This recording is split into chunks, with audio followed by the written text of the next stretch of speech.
Stage Pass, Institute of Gaming. For more details, contact 70939659659.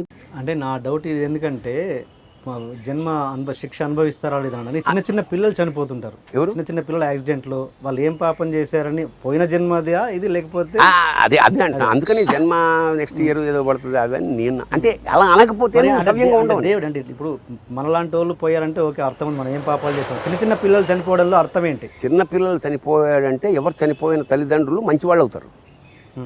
ఇంకో పిల్లల పట్ల చాలా సానుభూతిగా ఉంటారు, దయతో ఉంటారు. ఓకే, ఒక సంఘటన నిన్ను మార్చేస్తుంది. ఎక్కువ మంది క్యాన్సర్ హాస్పిటల్ పెట్టిన వాళ్ళు వాళ్ళ పిల్లలు క్యాన్సర్ రావడం లేదు తెలుసా మీకు? ఎక్కువ ఈ కళ్ళు లేని వాళ్ళకి హెల్ప్ చేసే వాళ్ళందరికీ వాళ్ళ ఇళ్ళలో సంఘటనలు జరగడం వల్లే అలా మంచి వాళ్ళు అయ్యారు. మరి అది అవసరం కదా సొసైటీకి. వాడు మంచివాళ్ళు అవ్వడం అన్యాయం జరగాలి, వాడు తప్ప. సో నెగిటివ్ జరగడం వల్ల మంచివాళ్ళు అవుతారు. మంచితనం అంటే చూస్తూ తన కూతురు ఇప్పుడు అరుణ్ షోరీ కొడుకు క్రిపుల్డ్, అతను గుడ్డి వాళ్ళ మీద వ్యాసాలు రాశాడు, పరిశోధించాడు హాస్పిటల్. ఓకే, నా పాయింట్ ఏంటంటే సార్ అది నేను అది ఓకే వాళ్ళు మంచి వాళ్ళు అవుతారు, ఓకే వీళ్ళకి శిక్ష ఎందుకు పడుతుంది? ఇంత ఇట్స్ ఎ ప్రాసెస్ సార్. ఇప్పుడు మనం దారిలో పెడుతున్నాం, మీకు తెలిసినవే తెలవనివన్నీ జరుగుతుంది. మరి ఎన్ని జంతువులు చచ్చిపోతున్నాయి సార్ చెప్తా. ఒక తాబేలు సముద్ర తీరానికి వచ్చి ఒక 50 తాబేళ్ళను కని గుడ్లు పెట్టేసి వెళ్ళిపోతుంది. ఇక చూడండి పరిణామక్రమం, దాంతో కంపేర్ చేస్తే మనం ఏమిటాం. 50 బయటికి వస్తాయి. 50 బయటికి రాగానే ఆకాశంలో పక్షులు సగం తినేస్తాయి, పాములు సగం తింటాయి, రెడీగా కింద ఉన్న ముంగిసలు సగం తింటాయి. 50, 40, 30, 20, 10 లోపలికి వెళ్తున్నాయి. కింద మొసళ్ళు ఉంటాయి చిన్నవి, 4 రెండో బతుకుతాయి. అవి ఏం పాపం చేసి మరి ఆ లెక్కన నేచర్ ఇట్ విల్ బ్యాలెన్స్. అది మనిషి అయినా సరే ఎకనామిక్స్లో అది చెప్తాడన్నమాట. ఎకనామిక్స్ థియరీ అది. క్రౌడ్స్ జనం పెరిగిపోయినప్పుడు యుద్ధాలు లేదా ఇలాంటి వరదలు వచ్చి సమానం చేస్తుంది. జన హింస జరుగుతుంది, తప్పదు. హింస అనేది జీవనలో ఒక భాగం అంతే. నీకు మనసు చిక్కుమంటుంది, అబ్బా పసిపిల్లాడు అన్నప్పుడు నీకు ఏమైంది? నీలో ఉన్న ఒక మనిషి లేచాడు. ఇంకా ఇప్పుడు జరగకూడదు బాస్, మనం కొంచెం జాగ్రత్త. ఇప్పుడు ఆ పిల్ల చచ్చిపోయింది నిన్న, ఇప్పుడు ఏం చేశారు? 10 ఏళ్ళు వేశారు డ్రింక్ అండ్ డ్రైవ్కి. ఒకవేళ డ్రింక్ అండ్ డ్రైవ్లో నువ్వు చంపానని తెలిస్తే 10 ఏళ్ళు అన్నారు. ఇప్పుడు ఎంత ఒళ్ళు, ఇప్పుడు డ్రింక్ అండ్ డ్రైవ్ ఎంత మంచిది. పూర్వం ఇప్పుడు ఎవడన్నా ఎంత తగ్గింది తాగడం, తాగి డ్రైవ్ చేయడం ఎంత తగ్గింది? ఈ కేసు వల్ల 10 ఏళ్ళు వేశారంటే అసలు ఇంక నాకు తెలిసి పర్సంటేజ్ 1కి పడిపోతుంది. వద్దురా బాబు మనకి. అంచేత ప్రతి దానికి కాన్సిక్వెన్స్లు ఉంటాయి, దానికి ఉపయోగాలు ఉంటాయి, బాధలు ఉంటాయి. బాధ అనివార్యం జీవితం నుంచి. దేవుడు ఏంటి ఎందుకు ఎందుకు చూపిస్తున్నాడని నా క్వశ్చన్ అంతే. దేవుడు అక్కడ కూర్చుని పాపం చేయనప్పుడు ఎందుకు అనుభవిస్తున్నారు అనేది నా పాయింట్. నేచరే దేవుడు అంటున్నాను నేను. నేచర్లో క్రమాలన్నీ అవి తగ్గించేవి పెంచడంలో అది ఒక క్రీడ. అంచేత మనం వీడికి అట్లే చాలా మంచి వాళ్ళు చాలా బాధపడుతుంటారు సార్. దానికి మీరు గమనించిన లాజికల్ ఉంది. ఎందుకు పుట్టించడం, ఎందుకు చంపడం? ఏది చిన్న అప్పుడే పుట్టంగానే చంపడం. క్రీడార్థం సృజసి ప్రపంచమఖిలం అంటాడు ఆదిశంకర్లు. ఏమిటయ్యా ఇది తెగని క్వశ్చన్. ఎందుకు పుట్టిస్తావు? ఎందుకు ఈ ఆట ఏమిటి? ఈ క్రీడ ఆట గదరాశివ అంటే అదే.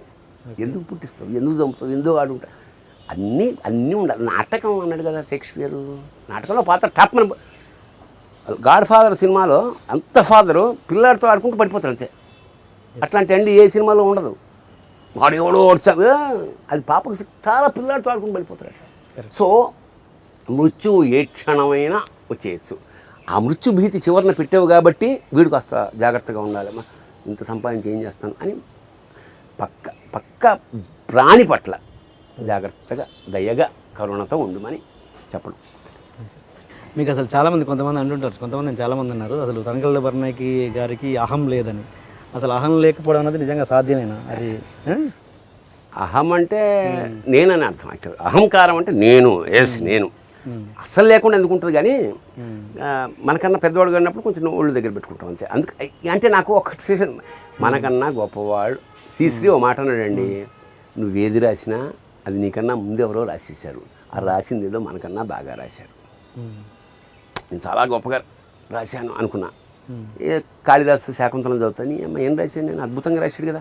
అట్లా చదవడం వల్ల మనం చేసింది ఆల్రెడీ ఇంకోళ్ళు చేసేసారు, అది అద్భుతంగా చేశారు, మనమే పెద్ద పుడింగులు వేయంగా అప్పుడప్పుడు అనిపించి నాటకాల్లో ముఖ్యంగా యవ్వనం దశలో కొట్టాలి వీళ్ళని, ఆదర్శ భారతి చూద్దాం దాని అంతు అని కసితోటి మొదలెట్టి ప్రొడక్షన్ కొట్టినప్పుడు కొంచెం తల ఎగరేసాం. అస్సలు ఎగరేయకుండా ఎట్లుంటుంది, అది పొగరు ఉండాలి, కసి ఉండాలి.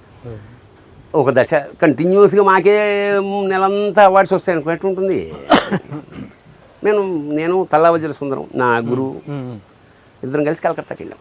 కలకత్తాకి వెళ్ళేటప్పటికి ఆంధ్ర సంఘం ఇంకా ఇండస్ట్రీకి వెళ్ళాలి. అప్పటికి మేము అప్పటికే అపారమైన కీర్తి ప్రతిష్టలు వచ్చేసింది. 2 వేషాలతో అప్పుడే రాసే కొక్కరొక, అది చాలా అది రాయడానికి కూడా కసి కారణం. మా మిగతా ఆర్టిస్టులు అందరూ కోఆపరేట్ చేయట్లేదు, రిహార్సల్స్ అలా ఇద్దరితో రాద్దాం, ఎందుకు రాయలేము అని ఇద్దరితో నాటకం ఏమిటి అని సుందరం ట్రై చేద్దాం, ఫెయిల్ అయితే అయిదాం, చెప్పదు నువ్వు సినిమాని అయిదామని డబ్బులు పోయడానికి, నువ్వు నేను కథం చేసాం, ఇంట్రెస్టింగ్గా ఉంది, వేసాం, క్లిక్ అయింది. 2 నెలల్లో 32,000 సంపాదించాం. 40 ఏళ్ళ క్రితం 32,000 అంటే ఇప్పుడు 32 లక్షలు అనుకోరాదు సంపాదించేసాం. కారులో వెళ్ళాము, నాటకానికి కారులో వెళ్ళాము. అందరికీ స్కూళ్ళల్లో రూమ్స్ ఇస్తారు జనరల్గా, మా దగ్గరికి వచ్చి సార్ మీకు హోటల్ రూమ్ బుక్ చేశాను సార్, ఎందుకంటే స్టార్స్. వెళ్ళాం కలకత్తా. వెళ్ళేటప్పటికి జలగ అనే నాటకం ఆడుతున్నారు. అంటే ఎర్ర లైట్లు వేసి జా జా ఆ టైప్ నాటకం. మా చాలా రియలిస్టిక్ ఉంటుంది. నాటకం అయిపోగానే ప్రవాసాంధ్రులు కదా పాపం, ఇలాంటి నాటకాలు చూసి మీద పడిపోయారు డైరెక్టర్ చుట్టూ. ఏం నాటకం చప్పట్లు, స్టాండింగ్ ఓవేషన్. దాని తర్వాత మా నాటకం, మేము లేట్గా వచ్చాం. ఇక ఎప్పుడైతే నువ్వు జనం వచ్చేసారో ఆ డైరెక్టరు అంటుండు, మిగతా సార్ ఎట్లా చేయగలంటే అది బెస్ట్ నేను స్టాన్స్లవిస్కిని 2 మిక్స్ చేసాను, జాయపసేనా అని పెట్రోల్ బెట్ని మిక్స్ చేసా అన్నాడు. అప్పుడే ఫస్ట్ ఇయర్ అయిపోయింది మాకు. మేము పీజీ డిప్లొమా థియేటర్ ఆర్ట్స్ చేస్తున్నాం. జాయపసేన మాకు తెలుసు, నృత్యరత్నాకరణ రాశాడు. పెట్రోల్ బెట్ బాగా తెలుసు, థియేటర్ ఫిలినేషన్ నాకు తెలుసు. వాడు చెప్పేస్తున్నాడు 2 మిక్స్ ఇట్లా సాధ్యం, అది ఇది సరే ఠీక్ ఓకే. ఇంకా అలా ఉన్నాడు. వెళ్ళిపోయాం. మేము నాటకం వేసాం ఇంకొకరొక, స్పెల్ బౌండ్, బెస్ట్ ప్రొడక్షన్ ఇంకొకరొక, బెస్ట్ స్క్రిప్ట్ ఇంకొకరొక, best actor, best character actor ఉన్నాయి ఇద్దరైతే. వాడు బెస్ట్ యాక్టర్, వాడు క్యారెక్టర్ యాక్టర్, బెస్ట్ మొత్తం స్వీప్. వాళ్ళకి కూడా వచ్చాయి. నైటు కారిడార్, పొడుగాటి కారిడార్లో వాడు పైన కూర్చున్నాడు, సీడ్ కాలుస్తున్నాడు, కింద కూర్చొని నేను మాట్లాడుకుంటున్నాం. ఈ పెట్రోల్ బెస్ట్ గాడు వచ్చాడు. వస్తే సుందరం మా బ్రదర్ అంటే దాదాపు ఒక 20-30 అడుగులు నడుచుకుంటూ రావాలి.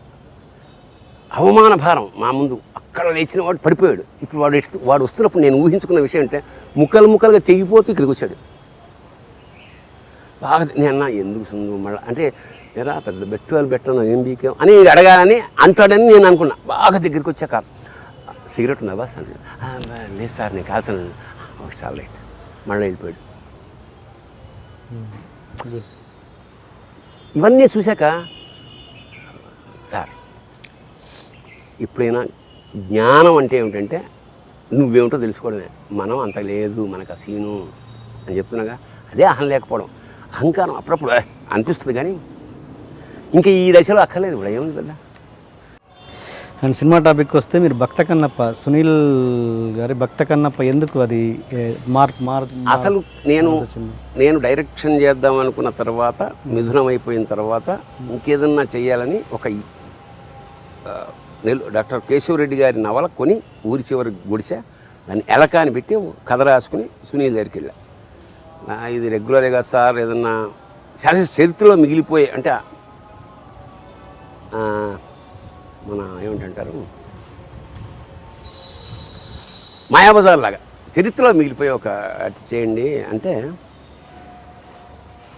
అప్పుడు ఒక ఇన్సిడెంట్ చెప్పాలి మీకు. బాలు అనే సినిమా పవన్ కళ్యాణ్తో చేస్తున్నప్పుడు పవన్ కళ్యాణ్ మన పెద్ద పరిచయం లేదు. నేను జనరల్గా హీరోలు పెద్ద పరిచయాలు ఉండవు, బాగా హలో అంటే హలో అని నా పుస్తకం చదువుకుంటూ ఉంటా కదా.